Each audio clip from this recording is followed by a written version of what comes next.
So bukas po yung pinto sa likod. Nakalak po yung pinto na yun. Pero paano siya nakapasok, naka-access? Po ang hindi po namin alam kung paano po siya naka-access po sa loob. Nakunan ba ng CCTV yung plate number ng car niya? Meron naman po. Meron. Meron Opo. po. Very good. Okay. Colonel Makatangay, sir. Magandang hapon po, sir. Sir, meron palang conduction sticker yung Toyota Innova na yung driver na loob sa isang event place. So hanggang ngayon po, wala pa rin tayong development kung sino po may-ari nito at kung pwede sampanan ng kaso. Sir, ay partner ko lang po yung background regarding sa conduction sticker. Na-find out po natin, upon verification po sa NTO Quezon City, hampered po yung conduction sticker na nakakabit do sa vehicle suspect. Siya po ay nakakabit sa isang Toyota Race. Yung ginamit po ng suspect natin, Toyota Innova. So, tampered po, peki po, nagtagaytay po yung may-ari ng conduction sticker na yon, and then pinuntahan po natin yung conduction sticker na original at nagulat din yung may-ari na bakit na-tampered yung conduction sticker niya. So yung suspect po natin, gumagamit po ng peki po na conduction sticker na nakarehistro po sa isang Toyota Race yung kanyang ginamit na conduction sticker. Hindi po sa Toyota Innova. Okay. Ganun po siya ang resulta po ng LTO verification. Okay. So, paano yung Colonel? Wala bang CCTV na klaro ang mukha niya? Hindi naka-cover yung mukha niya? Kasi dito sa CCTV, di ba, naka-ano siya? Face mask. Naka-face mask? Wala ba siyang CCTV na walang face mask, sir? Wala nakuha? Sir, wala pong open ang buka, naka-face mask po, saka naka-sombrero. Ganun po kung dumiskarte po itong suspect natin, naka-cover po ang buka. Di kaya ano ito, Colonel, dati na taga roon? Or dili kaya dati na itong pabalik-balik dyan sa place na yan, kabisado na niya yung lugar? Kaya ang lakas ng loob, nakaupo lang, chill-chill lang siya habang Kumakain pa nga. kumakain pa, habang ginagamit yung nakaw na laptop. So, pero patuloy pa rin ginagawa yung investigasyon, Colonel. Sir, for information po, marami pong warrant of arrest ang suspect natin sa somewhere in Rizal Province in Region 3 area. May suspect na tayo. Po natin yung suspect. Opo. At meron po sa mga existing warrant of arrest nag-coordinate rin po kami sa Kainta doon sa last given address niya, last known address niya. Ayan, pala yan yung suspect. Okay, bilis ni Colonel. So, Apo, nangupahan na po yan sa isang subdivision sa Kainta. Nakakuha po tayo ng certification from barangay na hindi na po siya nakatira doon. Nangupahan na po siya ron. Okay. And then upon coordination po sa Kainta Police Station, yung subject person natin na suspect ay hiding somewhere in Olongapo po. Ording po sa ating Kainta LTS na warrant section. Okay. Good. Colonel, paano natumbok na siya na ngayon, yung nanloob at na marami palang warrant? Paano po nalaman? Yes sir, may mga previous record po siya, may mga ganun po ang modus niya, salite.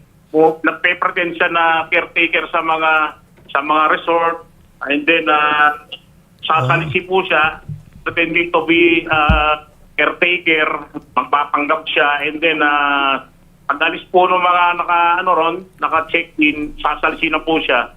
Ganon din po yung mga kaso niya sa ibang lugar, ganon din po. Arrest lang po. Yun talaga modus operandi niya. Sanay na sanay, Yes sir, sir. yes sir, po. Opo sir, saka meron din kami isang insidente, same incident po, ganon din po yung ginawa niya. Okay. So, sige sir, meron na po kayong ano dito, may mga warrant na to, so hinahanap nyo na lang po ito siya. Papalitin Opo natin sir, mo yung doon sa warrant taon of to. arrest niya po galing po sa ibang lugar, like sa Rizal Province and part of Region 3. Ilan po ang warrant ito?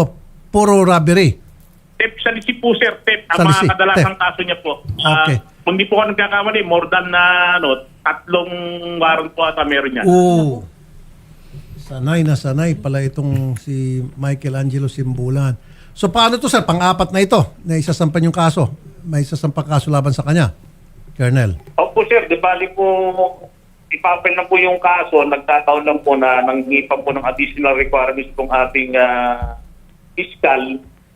Nung pinasenta po natin yung case po ni ma'am, ni sir, di bali po nangyari, nangingi po ng additional requirements, pinalakas po yung as of case build-up ng hindi po ng investigation report na hindi naman po talaga kami nagsasambit din ng IAP pagka nagre-regular filing. However, ito pong physical na to, masusi niya pong in-evaluate yung kaso nang hingi po siya ng investigation report. Okay. And then, in-interview niya po yung witness natin kung talagang aspect identified niya yung suspect ng portion ni fiscal. Okay. At nagkakaproblema po tayo sa witness. Medyo umatras po itong witness natin. Medyo natatakot po na tumistigo sa kadahilanan daw doon sa safety niya at safety ng pamilya niya po. Ganun po siya, tibali yung status sige. ng ating witness. Alright. Sige, pero at least meron siyang 3 warrant. Sana dun sa 3 warrant niya, pinakita natin mukha niya. Kapag nahuli siya kung saan lugar, tuloy-tuloy sa kalaboso. Di ba sir? Dahil sa 3 Yes, warrant. sir. Under, ano po yan, sir? Under monitoring na po ng other Police Provision Office at saka Region 3. Kung po nagtatago sa Samuel Malonga po ang latest information we gathered. Okay, sige po. Ano po sabi ng Events Place? Yun nga po, kasi magsasampa na po talaga kami ng kaso. Kaso po, yung witness po supposedly, umatras po siya. Tapos yung events place po kasi, dapat po sana makikipagtulungan po sila kagad. Kaso yung mga evidence po, umabot pa po ng 3 to 4 weeks bago po nila na-provide po sa amin. Iniipit. So ganito pong gagawin natin. Sino bang estudyante? Siya po. Laptop ngayon? Opo. Ginagamit sa pag-aaral? Opo. Anong klaseng laptop po yun? Asus TUF A16 po. Asus. Opo. Ano siya? Palitan mo na lang. Anong grade ka na? Second year po. Kaya po, regalo po kasi ng father ko kasi yun po yung 21st pinili kong birthday. gift niya para po sa thesis namin kasi po magti-thesis na po kami sa post. OFW po tatay niya, sir.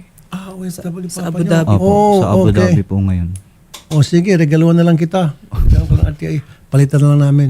Sige. Totoo, yung gift Tapos po. sabulin natin kung anong mahabol natin dyan sa events place, sa'yo na rin. Thank Sige, you po. palitan ko na lang. Thank you po. Estudyante naman pala ito. Kailangan na kailangan yan. Importante sa pag-aaral niya yun. Sige po. IT din po kasi siya. Yung course, IT po yung Best course po IT po. niya. Kaya IT. maganda, sir, yung laptop. Yung laptop. Oh, Opo, sige, kaya. sige. Dahil estudyante ka, papalitan ko. Thank you Para po. hindi mantali pag Tapos OFW pa yung tatay niya. O, di mas lalo pa tayong gaganahan magtulong. Sige po, punta kayo doon kay Odette. Thank you po. Thank you Palitan po. na.